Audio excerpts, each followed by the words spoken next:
Agree अड्डा 24/7 YouTube channel में सभी स्टूडेंटों का स्वागत है। अपने प्लांट पैथोलॉजी के अंदर माइकोप्लाज्मा, स्पाइरोप्लाज्मा, जीवाणु यानी बैक्टीरिया के बारे में पढ़ लिया था। आज अपनी नई हेडिंग है कवक यानी फंजाई। कवक के बारे में आज अपने पढ़ेंगे। कवक अधिकांश, पहले आप थोड़ा समझ लो भी, अधिकांश कवक है ना वो बहुकोशिकीय होती है। यानी जो पादपों में जो कवक के द्वारा रोग होते हैं वो ज्यादातर कवक है ना वो बहुकोशिकीय होती है। पादपों में जितने भी कवक से रोग होंगे ना वो बहुकोशिकीय कवक के द्वारा ही होंगे। बहुत कम है पादपों में रोग जो एककोशिकीय कवक के द्वारा होते हैं। और बाकी कवक है वो संरचना के आधार पर क्या है, एक गुणित एप्लॉइड होती है और ये तंतु में है यानी फिलामेंट्स यानी शाखित होती है। कवक है ना वो शाखाओं के रूप में होती है। यानी पढ़ा लिखो कवक। अधिकांश कवक क्या होती है, पादपों में अधिकांश कवक है वो बहुगुणित होती है। अधिकांश कवक क्या होती है, बहुगुणित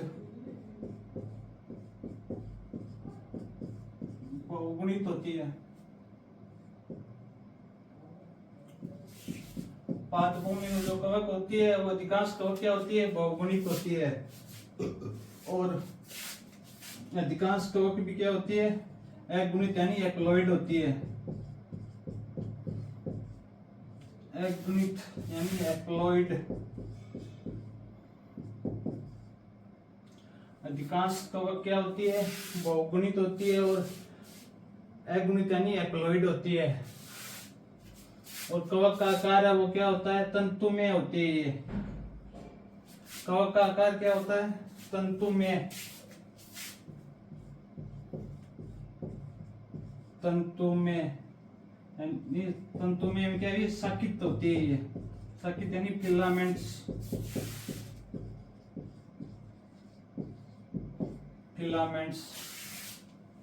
कवक क्या होती है, कवक का आकार कैसा होता है, तंतु में होता है। ये तंतु में नहीं, शाखित यानी शाखाओं के रूप में होती है। पादप की शाखा वैसे कवक है ना वो शाखाओं के रूप में होती है। अपन आगे डिटेल से पढ़ेंगे कवक की संरचना, आकार बनाएंगे तब आपको बताएंगे किस अलग अलग प्रकार से शाखा की धारपरी अलग अलग होती है। ये एक कोशिकीय है, बहुकोशिकीय है। और कवक में पोषण होता है। कवक क्या होती है, पोषण में क्या होती है, परपोषित होती है। पोषण में क्या होती है, परपोषित होती है। परपोषित यानी हेटेरोट्रोफिक।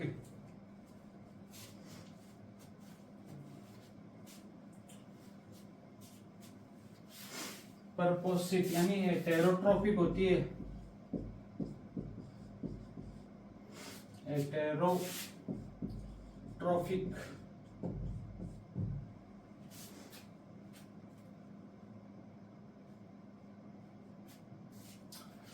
कवक क्या प्रपोषित होती है। प्रपोषित होगी तो क्या होगा, इसमें ये पर्णरहित रहित होगी। यानी ये प्रपोषित होती है यानी खुद अपना भोजन बनाती है तो क्या है, ये इसमें क्या है, पर्णरहित रहित होगी। ये पर्णरहित रहित यानी अपना खुद भोजन तो बनाती नहीं, ये प्रपोषित होती है, दूसरों पर निर्भर रहती है। और इसमें जो भोजन का पाचन होता है वो क्या होता है, बाह्य होता है, बाहर होता है। नहीं, भोजन का पाचन होता है वो कहाँ होता है, कोशिका के बाहर होता है। पाचन है वो कहाँ होता है, कोशिका के बाहर होता है। कोशिका के बाहर होता है। पाचन कहाँ होता है कवक के, कोशिका के बाहर होता है। यानी एक्स्ट्रा सेल्यूलर डाइजेस्शन होता है। और ये भोजन का क्या करती है, अवशोषण करती है। कवक भोजन का क्या करती है, अवशोषण।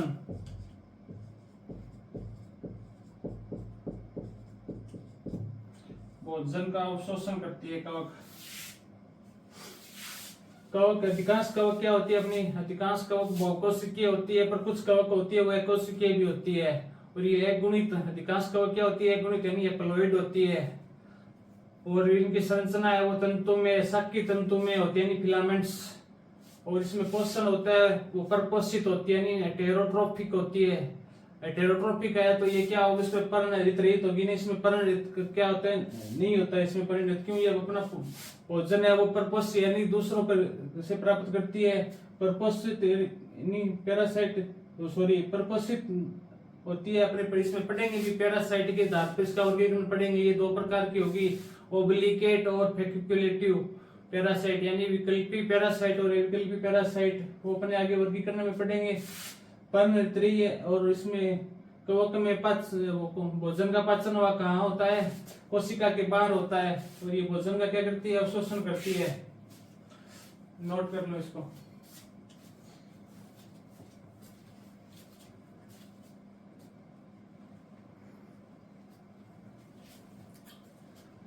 पहले अपने कवक की नॉर्मल जानकारी पढ़ेंगे, फिर बाकी अपने आगे पढ़ेंगे कवक से होने वाले रोग, वो अपना इंपॉर्टेंट होगा। पहले अपने सामान्य जानकारी थोड़ी बहुत पता होनी चाहिए, कई बार के एग्जाम में एग्जीक्यूशन पूछ लेते हैं।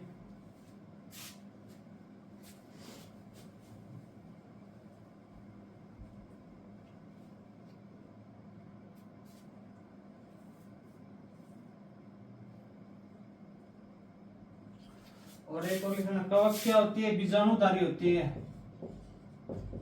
बीजाणुधारी यानी इसमें बीजाणु का निर्माण होता है। बीजाणुधारी स्पोर प्रोड्यूसिंग।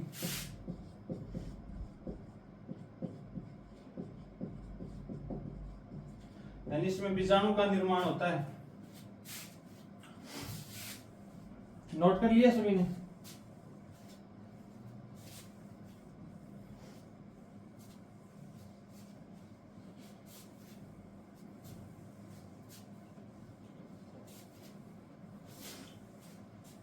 कवक की बॉडी है उसको अपने क्या कहते हैं, थैलेस। कवक बॉडी क्या कहलाती है, कवक बॉडी को अपने क्या कहते हैं, थैलेस।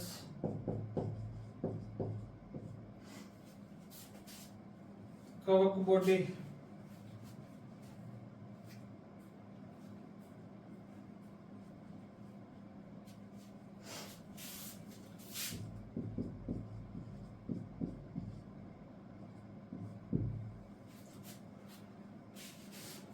कवक बॉडी, कवक की बॉडी और क्या कहते हैं, किससे बनी होती है, थैलेस से बनी होती है।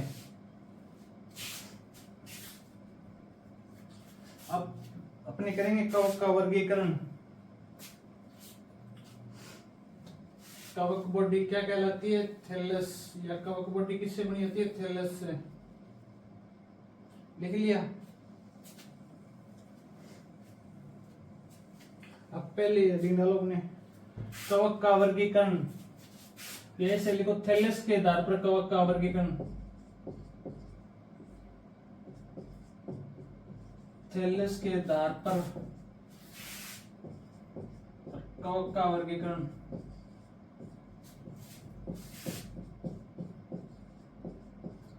कवक का वर्गीकरण थैलेस के आधार पर कवक है वो तीन प्रकार की होती है, एक कोशिकीय, बहुकोशिकीय और तंतु में। पहले हेडिंग डालो, एक कोशिकीय कवक।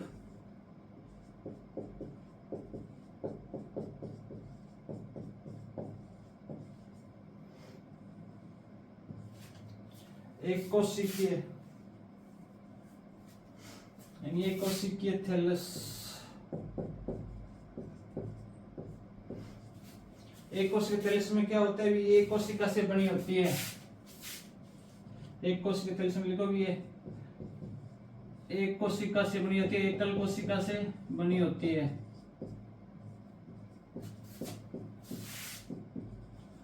से बनी होती है यानी ये कोशिका अपनी एक कोशिका है, ये कोशिका से क्या है कि कवक का निर्माण हो जाएगा। एक कोशिकीय थैलेस यानी पादपों में बहुत कम होती है एक कोशिकीय थैलेस। एग्जाम्पल लिख लो, एक कोशिकीय थैलेस का एग्जाम्पल थोड़ा इंपॉर्टेंट है, लिख लो, यीस्ट, सिट्राइड या ट्राइड।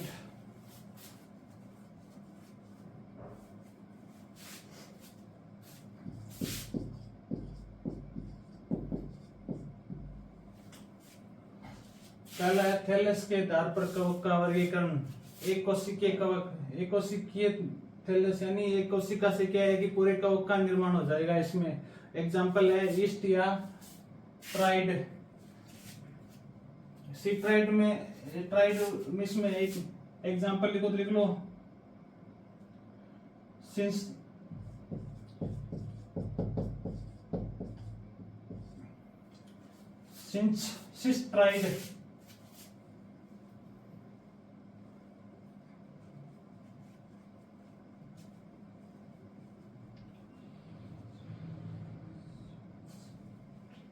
सेंस्ट्रियम है, सॉरी।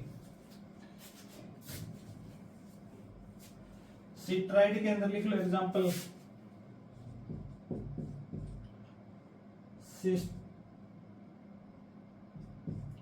सिस्ट्रियम, सिस्ट्रियम।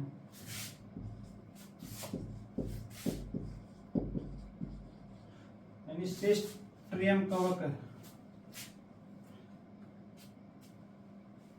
आलू का मस्सा रोग है ना, वो सिस्ट्रियम कवक के द्वारा होता है। लिख लो ब्रैकेट में आलू का मस्सा रोग। आलू का मस्सा, आलू का मस्सा रोग है वो किससे होता है? सिस्ट्रियम कवक के द्वारा होता है। आलू का मस्सा रोग कौन सी कोशिका से होता है? बहुकोशिकीय कवक से होता है। एक कोशिका कवक से, तो एक कोशिकीय कवक से होता है। उसमें कौन सी है कवक? वो सिस्ट्रियम कवक।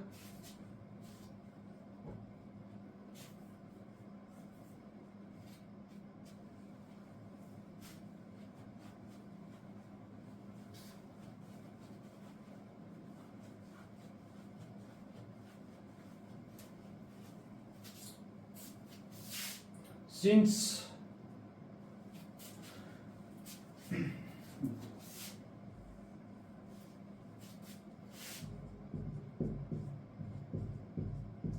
सिस्ट्रियम कवक,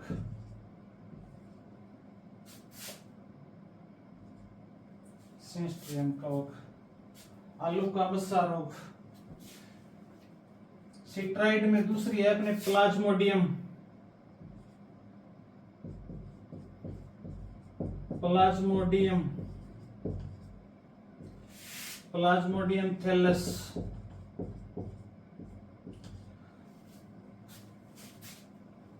प्लाज्मोडियम थैलस में क्या होता है? ये अमीपीय बहुकेंद्रीय कोशिका से बनी होती है। जो प्लाज्मोडियम थैलस है ना, ये अपना अमीबियम बहुकेंद्रीय, बहुकेंद्रीय ध्यान रखना, बहुकेंद्रीय कोशिका, बहुकेंद्रीय कोशिका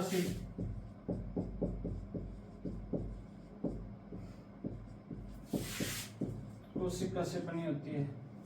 यानी ये अपनी कोशिका है, इसके अंदर क्या है कि बहुत सारे केंद्रक होंगे। बहुत सारे केंद्रक से क्या है कि अपने प्लाज्मोडियम थैलस का निर्माण हो गया। प्लाज्मोडियम थैलस इसमें क्या होता है? अमीबीय बहुकेंद्रीय की कोशिका से बनी होती है।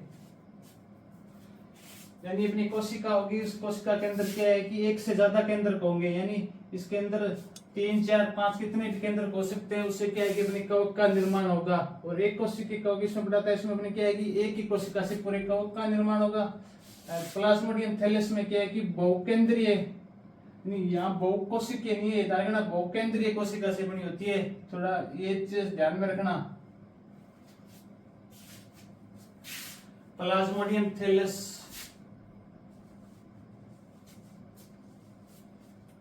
प्लाज्मोडियम थैलस से एग्जांपल लिख लो मिक्सोमाइसीटीज, मिक्सोमाइसीटीज सिटस।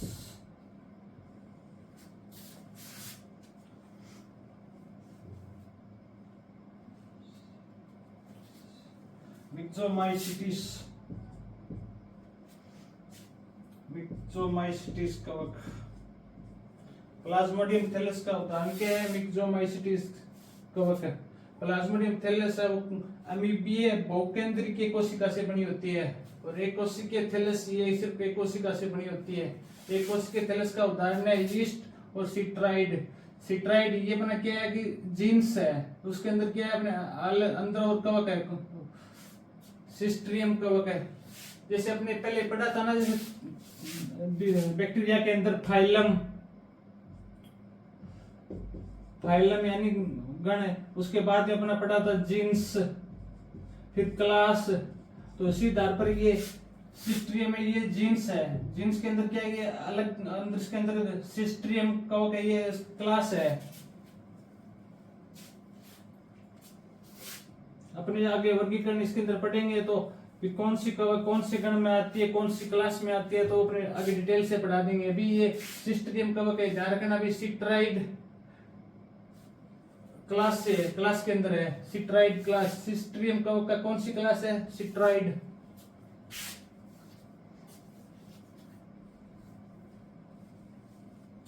ये मिक्सोमाइसिटीज है, ये क्लास है, जीन है, जीन्स है। इसके अंदर एक क्लास है, इसके अंदर कवक कौन सी होगी, मिक्सोमाइसिटीज के अंदर प्लाज्मोमोडियम फर्म कवक है। जो कृषि परिकुल का रोग होता है ना, वो प्लाज्मोडियोफोर कवक के द्वारा होता है।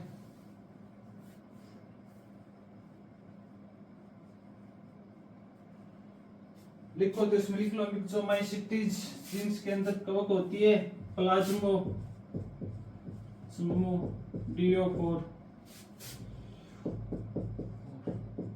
प्लाज्मोडियोफोर कवक। कृषि परिकुल में क्लब रूट रोग होता है, वो प्लाज्मोडियोफोर कवक के द्वारा होता है।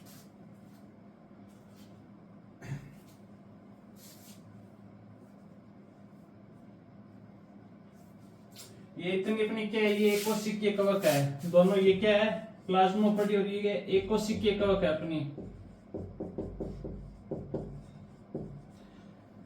ये एग्जाम्पल है, थोड़े ध्यान में रखना, क्योंकि एक दो ही तीन चार ही सारी कवक है जो क्या है कि एकोसिकीय है, बाकी सारी की है बहुकोशिकीय है।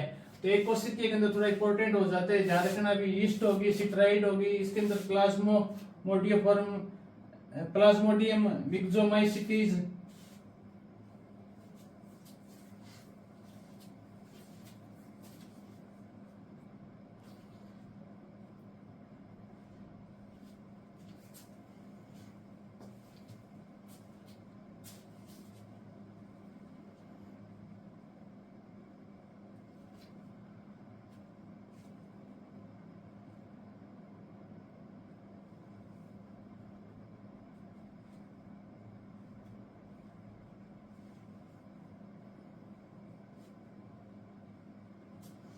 नोट कर लिया सभी ने।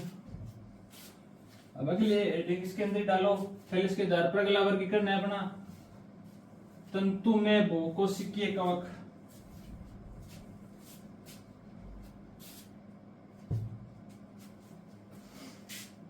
तीसरा है तंतु में बहुकोशिकीय कवक।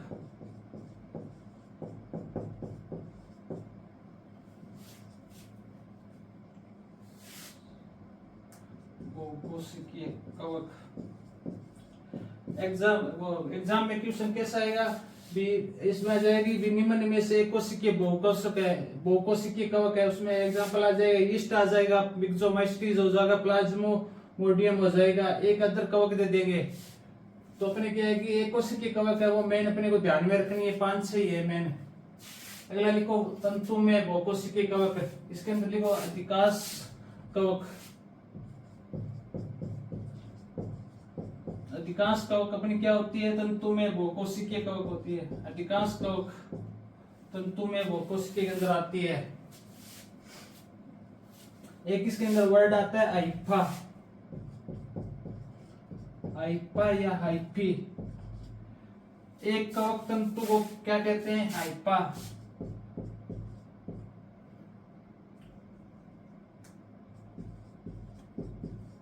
कवक तंतु को क्या कहते हैं, हाइफा। एकल कवक तंतु को अपने क्या कहेंगे, हाइफा। और कई सारे कवक तंतु को क्या कहेंगे अपने, कवक जाल या माइसीलियम। एक वर्ड होता है अपना माइसीलियम।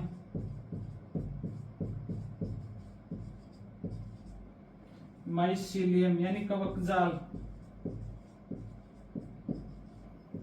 माइसीलियम किसे कहते हैं, हाइफा या हाइफी का समूह क्या कहलाता है, माइसीलियम।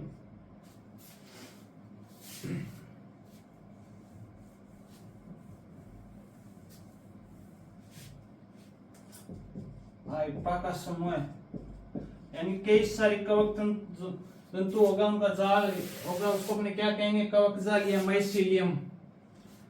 तंतु में बहुकोशिकीय कवक, इसके अंदर क्या होती है, अधिकांश अपनी जो पादप के अंदर कवक होती है वो क्या होती है, बहुकोशिकीय। तंतु में बहुकोशिकीय कवक होती है।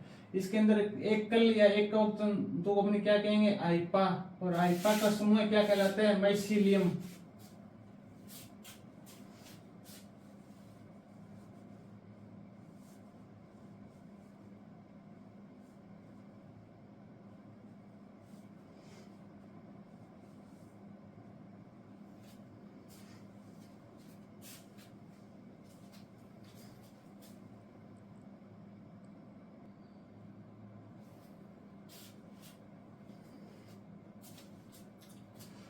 अपने कवक के अंदर पहला वर्गीकरण पढ़ा था थैलेस के आधार पर। थैलेस के आधार पर अपने कवक पढ़ी थी, एक कोशिकीय कवक प्लाज्मोडियम, एक कोशिकीय थैलेस, प्लाज्मोडियम थैलेस, और तंतु में बहुकोशिकीय थैलेस या कवक, एक ही बात है। बहुकोशिकीय थैलेस या बहुकोशिकीय कवक एक ही बात है। एक कोशिकीय कवक मैंने पढ़ा था, ये एकल कोशिका होती है। प्लाज्मोडियम थैलेस में पढ़ा, इसमें अमीबीय बहुकेंद्रीय कोशिका से बनी होती है, यानी बहुकेंद्र यानी कई केंद्र को से कोशिका के अंदर कई केंद्र होंगे, उससे क्या है कि प्लाज्मोडियम थैलेस का निर्माण होगा। और तीसरा वर्गीकरण पढ़ा था अपने तंतु में बहुकोशिकीय कवक। तंतु में बहुकोशिकीय अधिकांश पादपों में क्या होती है, तंतु में बहुकोशिकीय कवक होती है। एक कवक जंतु या कवक तंतु को क्या कहेंगे, हाइपा। हाइपा का समूह वो क्या कहलाता है, माइसीलियम। अब अगला वर्गीकरण लिखो अपने पोषण के आधार पर।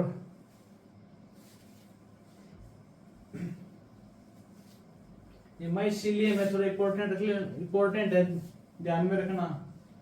हाइपा या कवक तंतुओं का समूह क्या कहलाता है, माइसीलियम। पोषण के आधार पर कवक के प्रकार।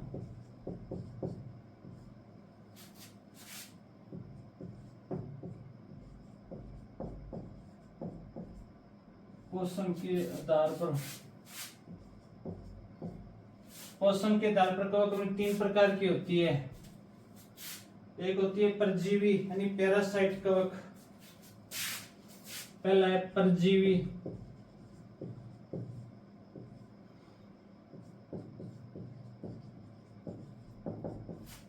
पैरासाइट कवक। दूसरा है मृतोपजीवी, मृतोपजीवी कवक।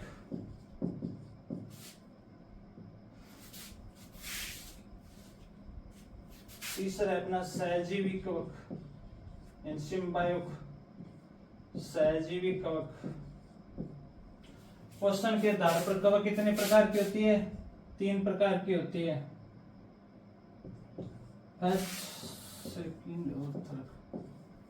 फर्स्ट अपनी कौन सी है, परजीवी या पैरासाइट। दूसरी अपनी मृतोपजीवी या स्पैरोफाइट।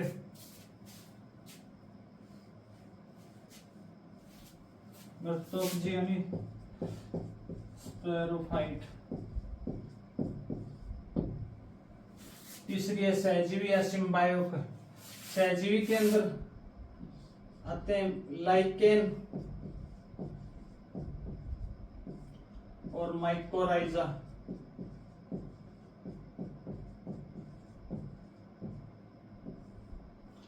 लाइकेन और माइकोराइजा क्या है, सहजीवी कवक है, सिम्बायोक। परजीवी कवक पैरासाइट कवक आगे दो भागों में बांटा है, अविकल्पी, अविकल्पी परजीवी कवक और दूसरा है विकल्पी परजीवी कवक।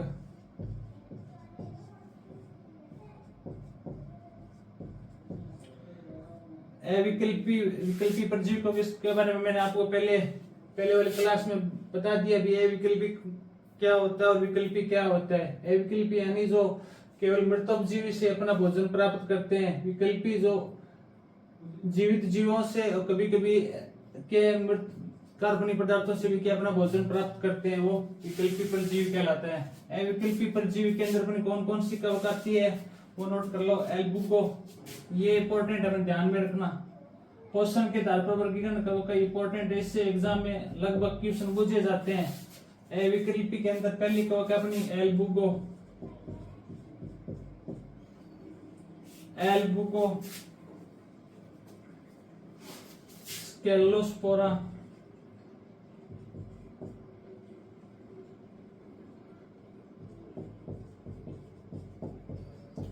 स्केलोस्पोरा पक्सिनिया,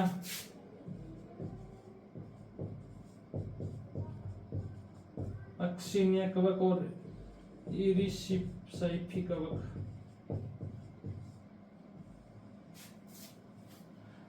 विकल्पी परजीवी के अविकल्पी परजीवी के अंदर अपने 4 कवक आती है, एल्बुगो कवक, स्केलोस्पोरा, पक्सिनिया और इरिसाइफी। और विकल्पी परजीवी के अंदर आ जाएंगे अपने फ्यूजेरियम,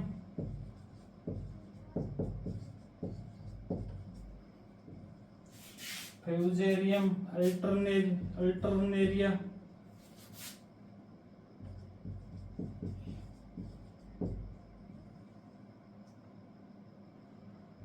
अल्टरनेरिया, सर्कोस्पोरा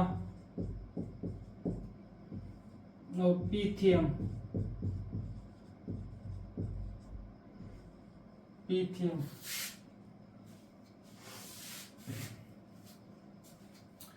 सहजीवी के अंदर में लिख लिया ना, लाइकेन और माइकोराइजा, ये इंपॉर्टेंट करना। सहजीवी कवक के उदाहरण है लाइकेन और माइकोराइजा। इसी आधार पर अपने इमर्तोप्सी कवक यानी स्पैरोफाइट कवक को भी 2 भागों में बांटा हुआ है, अविकल्पी इमर्तोपजीवी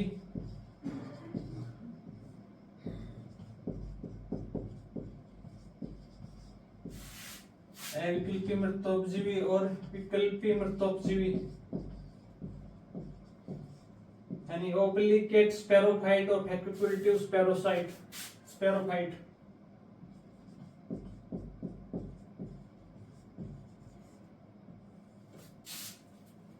अविकल्पी इमर्तोपजीवी के अंदर आ जाएगा राइजोस म्यूकर और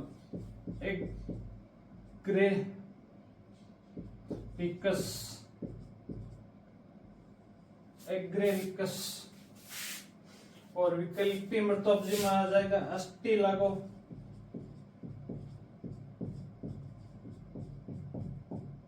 अस्टिलागो और टेफ्रिना, टेफ्रिना।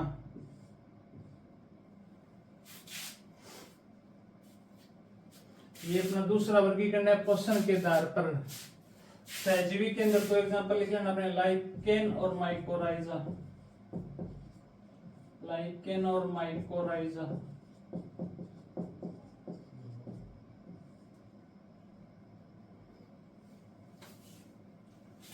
पोषण के आधार पर अपने कवक कितने प्रकार की होती है? 3 प्रकार की होती है। पहला अपना परजीवी यानी पैरासाइट, दूसरा है अपना अमृतोपजीवी यानी स्पैरोफाइट, तीसरा है सहजीवी यानी सिम्बायोटिक कवक। परजीवी कवक को अपने 2 भागों में बांटा गया, विकल्पी परजीवी यानी ओब्लिगेट पैरासाइट और फैक्युलेटिव पैरासाइट। अविकल्पी परजीवी यानी ओब्लिगेट पैरासाइट में क्या होता है, ये अपना भोजन क्या है कि मृत कार्बनिक पदार्थों से बनाती है, इसको अपने क्या कहते हैं, अविकल्पी परजीवी। और विकल्पी परजीवी क्या होता है, जो अपना जीवित जीवों से भोजन प्राप्त करती है, कभी कभी मृत जीवों से भी क्या अपना भोजन प्राप्त करती है। इसके एग्जाम्पल कौन से हो गए? अविकल्पी परजीवी हो गया एल्बुगो, स्केलोस्पोरा, पक्सिनिया और इरिसाइफी कवक। और विकल्पी परजीवी के अंदर आ गया अपने फ्यूजेरियम, अल्टरनेरिया, पीथियम और सर्कोस्पोरा। इसको नोट कर लो ऐसे कैसे।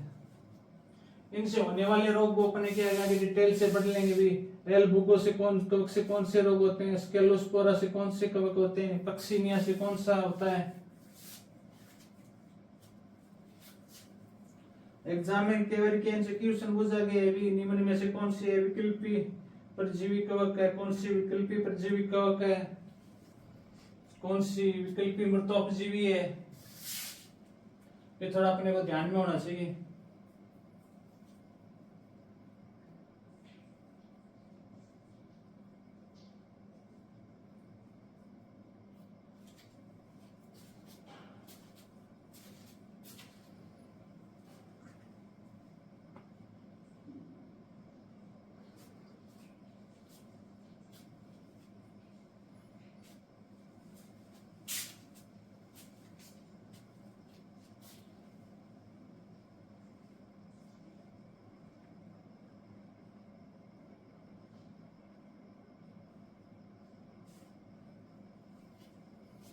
राइजोपस है,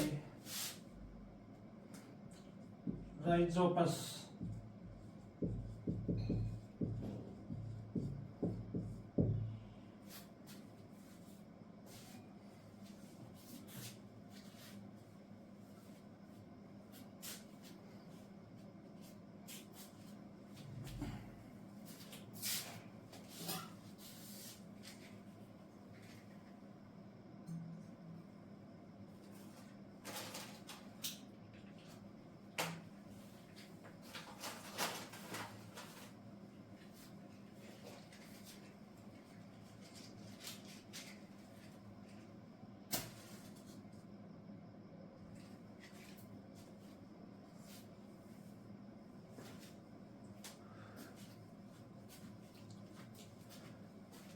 नोट कर लिया कि अगला वर्गीकरण लिखो अपने, सेप्टा या अड्डी भित्तियों के आधार पर कवक का वर्गीकरण। अगली हेडिंग डालो सेप्टा।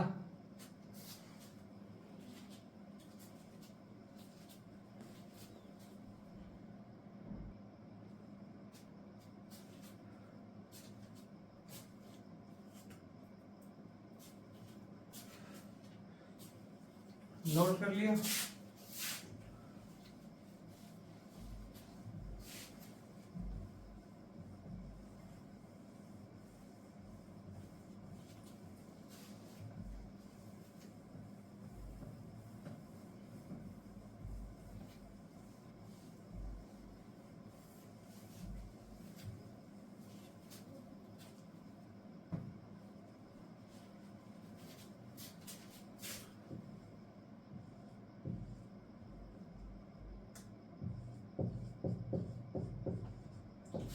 सेप्टा या अड्डी भित्तियों के आधार पर अड्डी भित्ति के आधार पर अड्डी भित्ति के आधार पर कवक का वर्गीकरण। फर्स्ट लिखो पट्टीयुक्त या सेप्टेट कवक।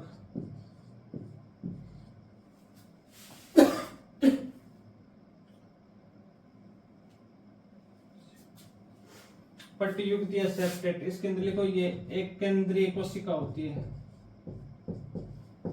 एक केंद्र ये कोशिका, यानी एक केंद्रक से क्या है कि कोशिका का निर्माण हो जाता है। इसमें भी ये कोशिका अपनी इसमें एक केंद्रक होगा, एक केंद्रक से क्या है पूरी कोशिका का निर्माण हो जाएगा। पट्टीयुक्त यानी सेप्टेट, इसमें क्या है कि सेप्टा उपस्थित होती है, सेप्टेट यानी सेप्ट उपस्थित होती है। एग्जाम्पल लिख लो इसमें,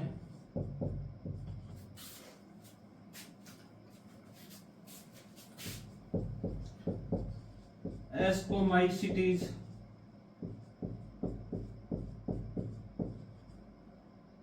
एस्कोमाइसिटीज, बेसियोमाइसिटीज,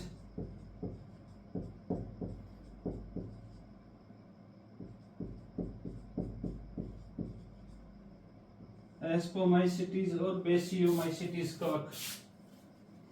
सेप्टा अड्डी भित्तियों के आधार पर कवक का वर्गीकरण। फर्स्ट है पट्टीयुक्त यानी सेप्टेट कवक।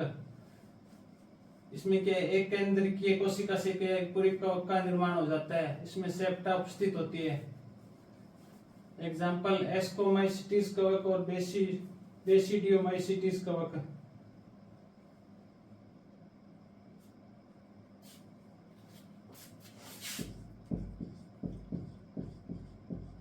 एस्कोमाइसिटीज कवक,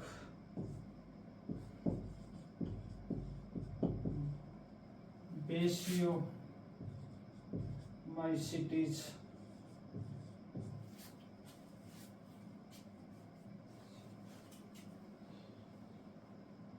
सॉरी बेसिडियो है, बेसिडियोमाइसिटीज, बेसिडियोमाइसिटीज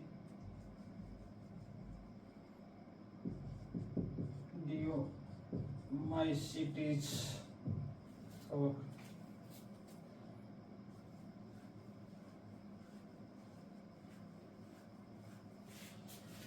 ETS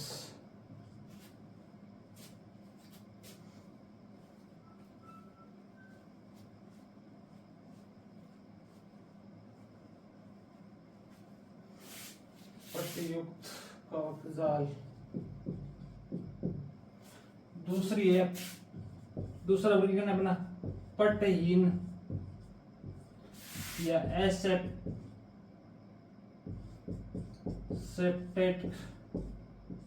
कवक जाल। एसेप्टेड यानी इसमें सेप्टा के अनुपस्थित होता है। एसेप्टेड मतलब एसेप्टेड अनुपस्थित होता है।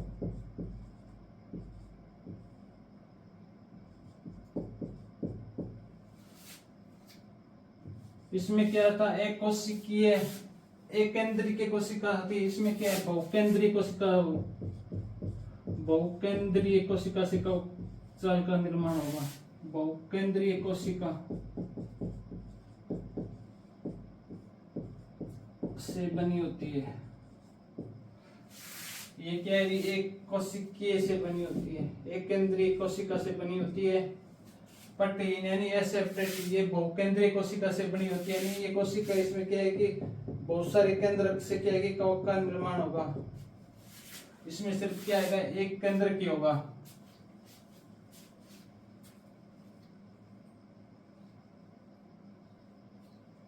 एग्जाम्पल लिख लो इसमें, oomaisites,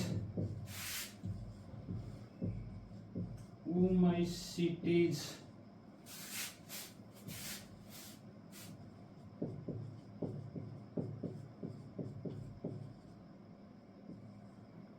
oomaisites कवक।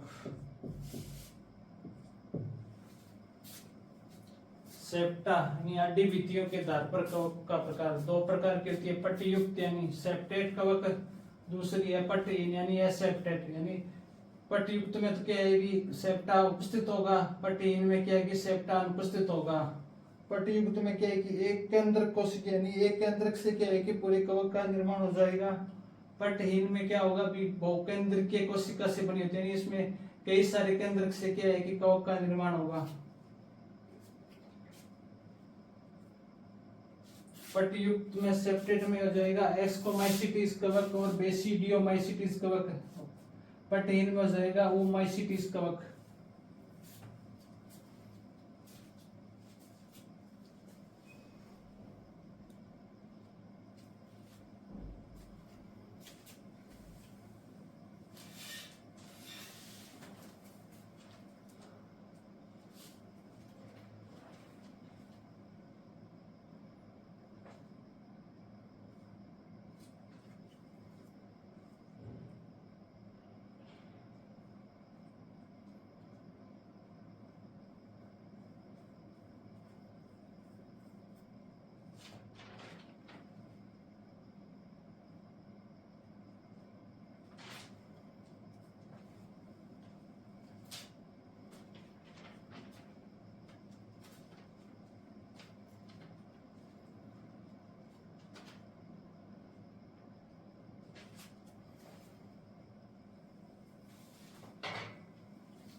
नोट कर लिया।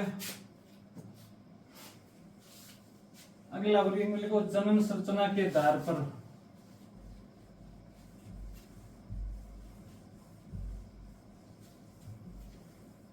अगला वर्गीकरण यानी अगली हेडिंग डालो, जनन संरचना के आधार पर कवक का वर्गीकरण। जनन संरचना के आधार पर कवक दो प्रकार की होती है, होलोकार्पिक कवक और यूकार्पिक।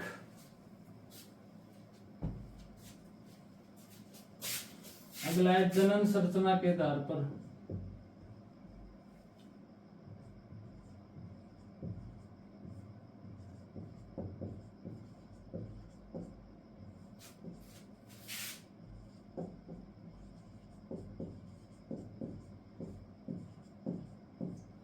जनन संरचना के आधार पर फर्स्ट है होलोकार्पिक।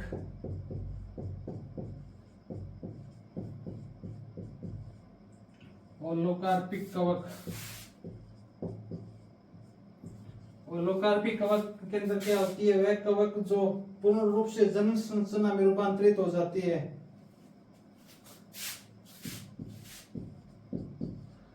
कवक, वह कवक जो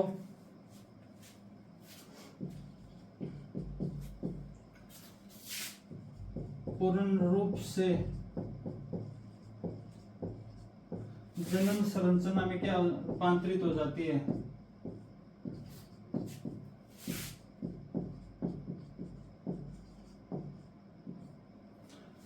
उसको अपने क्या बोलेंगे, और लोकार्पिक कवक, यानी वह कवक जो जनन संरचना में क्या रूपांतरित हो जाती है। दूसरा है यूकार्पिक, यूकार्पिक कवक। यूकार्पिक में क्या होते हैं, वह कवक जो जनन भाग और कायिक भाग दोनों में रूपांतरित होती है, उसको क्या बोलेंगे, यूकार्पिक कवक। वह कवक जो जनन व कायिक, जनन संरचना कायिक दो भागों में रूपांतरित हो जाती है।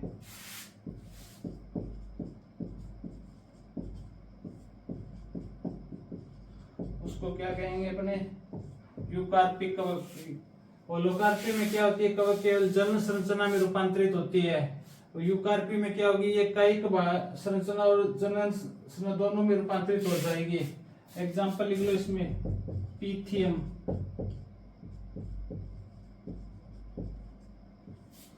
इसमें एग्जाम्पल लिख लो,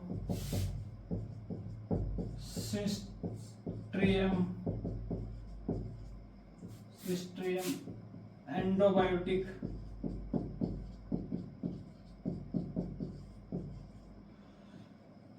सिस्ट्रियम एंडोबायोटिक कवक।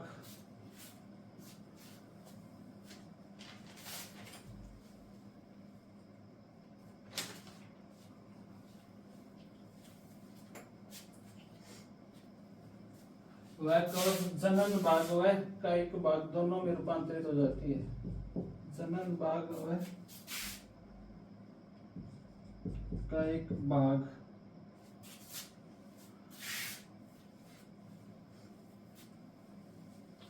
इनमें एग्जाम्पल एग्जाम में क्वेश्चन पूछेंगे तो अपने क्या ये डेफिनेशन देके पूछेंगे कि वह कवक जो जनन संरचना में रूपांतरित होती है कहलाती है, और लोकार्पिक यूकार्पिक दोनों या इनमें से कोई नहीं, इस तरह क्वेश्चन पूछेंगे।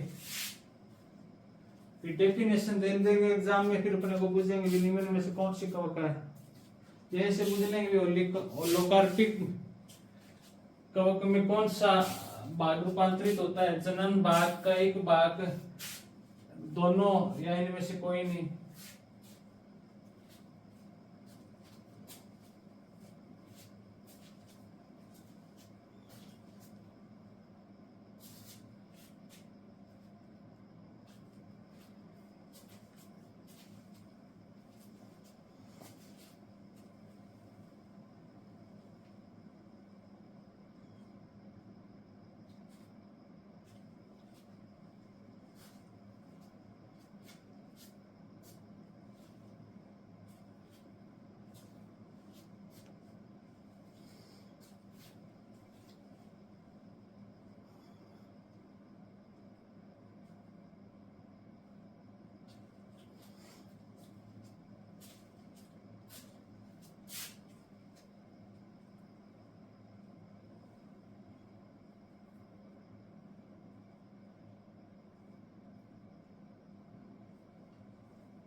लिख लिया। अब अगली हेडिंग डालो, लाइकेन।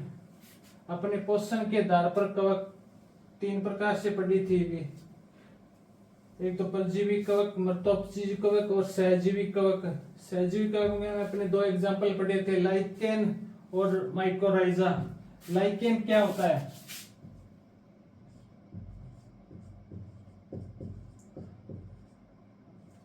लाइकेन में क्या होता है,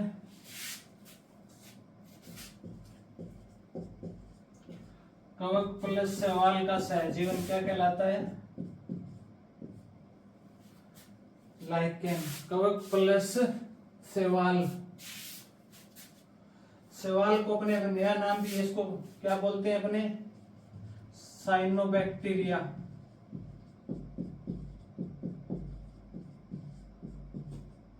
शैवाल क्या है, एक जीवाणु है, ध्यान में रखना। शैवाल क्या है, बैक्टीरिया है। अब इसका नया नाम क्या है, साइनोबैक्टीरिया भी कहते हैं इसको। लाइकेन, कवक प्लस शैवाल का सहजीवन क्या कहलाता है, लाइकेन। कवक प्लस शैवाल का सहजीवन है, तो इसमें कवक शैवाल क्या है कि कवक को क्या चीज पोषण प्रदान करता है और कवक शैवाल को क्या पोषण प्रदान करता है, भी दोनों का सहजीवन है।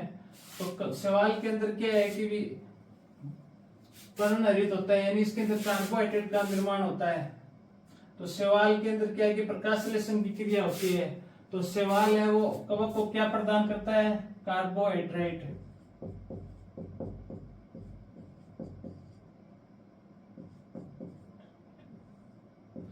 शैवाल है वो कवक को क्या प्रदान करता है, कार्बोहाइड्रेट प्रदान करता है। अभी दोनों का सहजीवन है, तो एक दूसरे के साथ ये मिलकर क्या है कि पादपों में क्या है कि लाभ पहुंचाते हैं। तो शैवाल है, इसमें प्रकाशलेशन की क्रिया होती है। तो इस प्रकाशलेशन की क्रिया होगी तो इसमें क्या होगा, कार्बोहाइड्रेट का निर्माण होगा। तो शैवाल क्या है कि कवक को क्या देता है, कार्बोहाइड्रेट देता है। और कवक है वो शैवाल को क्या प्रदान करता है, खनिज लवण।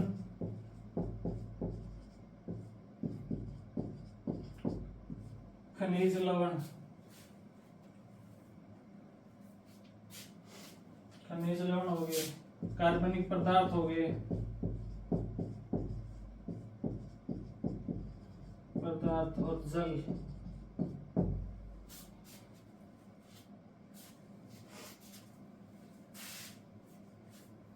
लाइकेन क्या है, कवक व शैवाल का सहजीवन क्या कहलाता है, लाइकेन।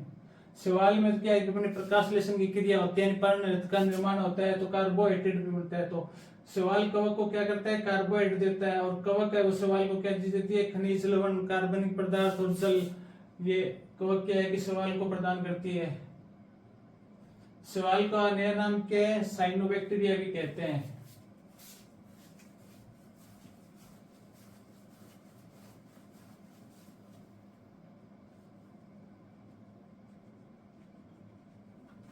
एक चीज नोट लगाइएगा, लाइकेन क्या है, प्रदूषक सूचक है। प्रदूषण सूचक, यानी ये जो प्रदूषित क्षेत्र है वहां पर क्या है, लाइकेन नहीं उगती है, प्रदूषण सूचक है। प्रदूषण सूचक यानी प्रदूषित क्षेत्र में क्या है, लाइकेन नहीं उगता है, प्रदूषित क्षेत्र में नहीं उगता है।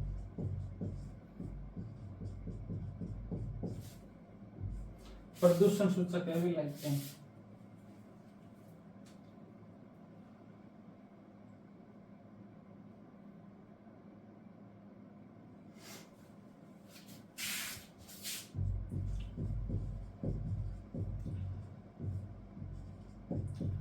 लाइकेन में अपने कवक को क्या कहते हैं,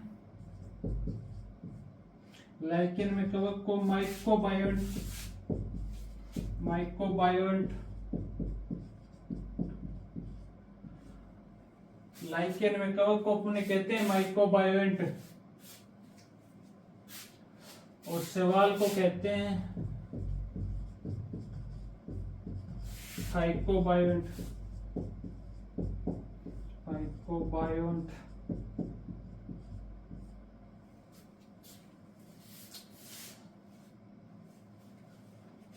और एक वर्ड है फाइटो या फोटोबायोंट, फोटोबायोंट। शैवाल को क्या कहते हैं, फाइकोबायोंट। और कवक को कहते हैं माइकोबायोंट। एक वर्ड है फोटोबायोंट। फोटोबायोंट के अंदर क्या होता है, साइनोबैक्टीरिया।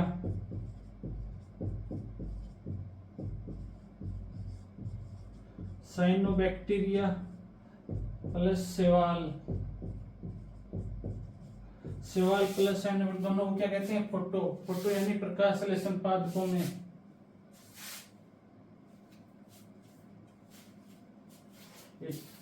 नोट लगा के लिख लेना तीनों, यहां से क्वेश्चन बनने की संभावना है।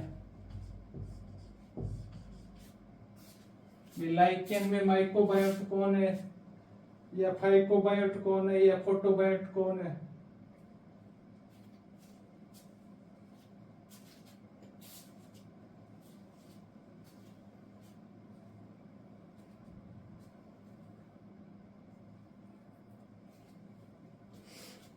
लाइकेन के कवक प्लस शैवाल का सहजीवन क्या कहलाता है? लाइकेन, कवक प्लस शैवाल का सहजीवन।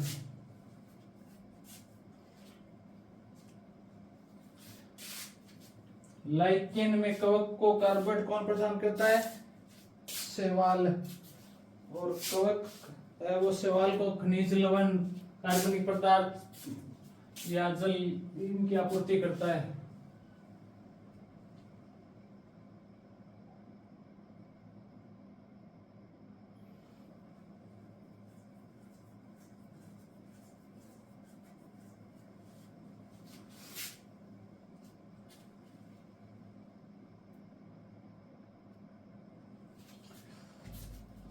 अगली हेडिंग डालो माइकोराइजा।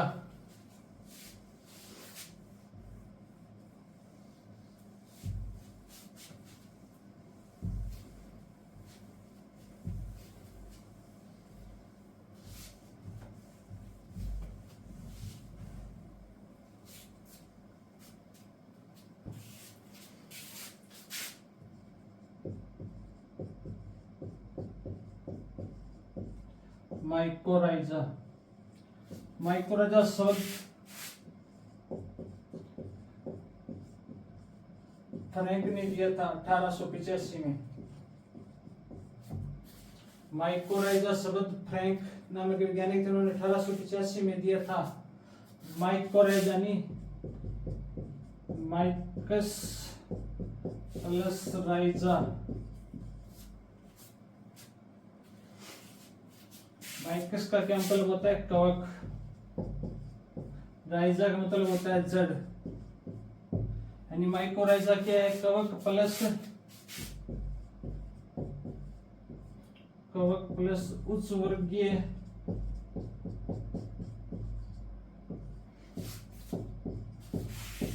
पादपों के बीच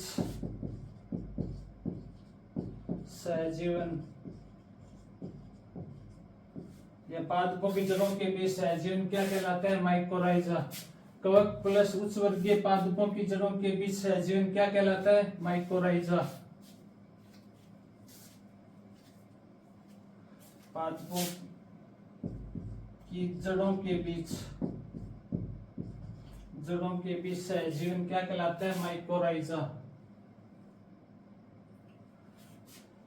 पादपों में क्या है? प्रकाश संश्लेषण की क्रिया होता है, तो उच्च वर्गीय पादप कवक को क्या देंगे? कार्बोहाइड्रेट।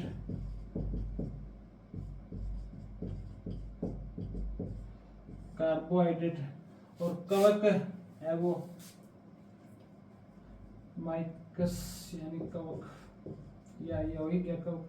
कवक क्या है कि पादपों क्या चीज देता है? फास्फोर, नाइट्रोजन प्लस रोग प्रतिरोधकता,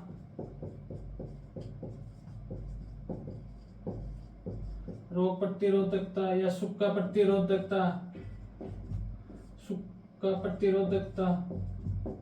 ये पादपों को कौन प्रदान करता है? माइकोराइजा के अंदर कवक। पादपों में क्या है कि प्रकाश संश्लेषण की क्रिया होगी तो कार्बोहाइड्रेट का निर्माण होगा, तो पादप क्या है कि कवक को कार्बोहाइड्रेट देते हैं, और कवक है वो पादपों क्या है कि खनिज लवण, फास्फोर, नाइट्रोजन और सूखा प्रतिरोधकता क्षमता या रोग प्रतिरोधक क्षमता क्या है कि पादपों को प्रदान करता है।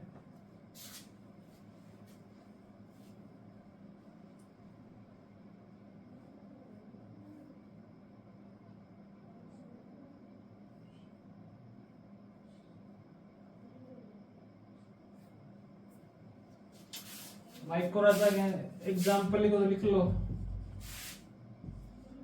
ग्लोमस कवक है ना, ग्लोमस कवक का यूकेलिप्स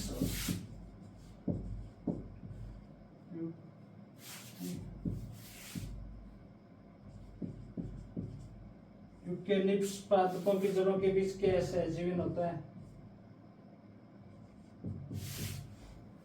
ग्लोमस कवक और यूकेलिप्स पादपों के जड़ों के बीच सहजीवन।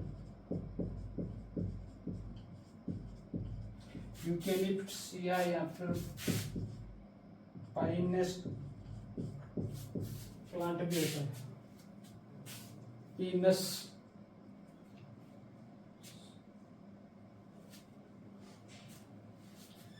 माइकोराइजा, माइकोराइजा में क्या होता है? कवक प्लस उच्च वर्ग के पादपों की जड़ों के बीच क्या होता है? सहजीवन।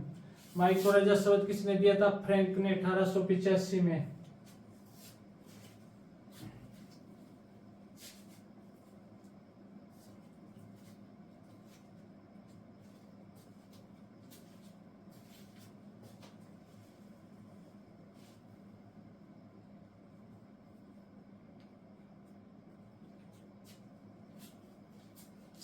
माइकोराइजा दो शब्दों से मिलकर बना होता है, माइकस प्लस राइजा। माइकस का मतलब होता है कवक, राइजा का मतलब होता है जड़, यानी कवक प्लस उस वर्ग के पादपों की जड़ों के बीच सहजीवन क्या कहलाता है? माइकोराइजा। इन्हीं के साथ एक वर्ड आता है अपना वीएम। वीएम की फुल फॉर्म क्या है? Vesicular arbuscular mycorrhiza. वीएम में क्या होता है? ये अपने एक वर्ड बहुत बारी पढ़ा हुआ है, वो आता है VM.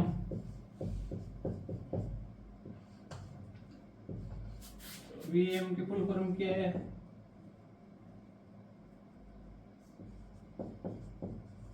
Vesicular arbuscular mycorrhiza.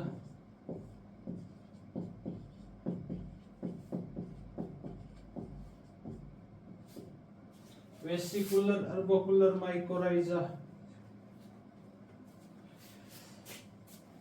VM को क्या है? एंडोमाइकोराइजा भी कहते हैं, एंडोमाइकोराइजा। इसमें क्या होता है? वीएम में कवक प्लस पसली पादपों की जड़ों के बीच सहजीवन होता है। पसली पादपों की जड़ों के बीच सहजीवन।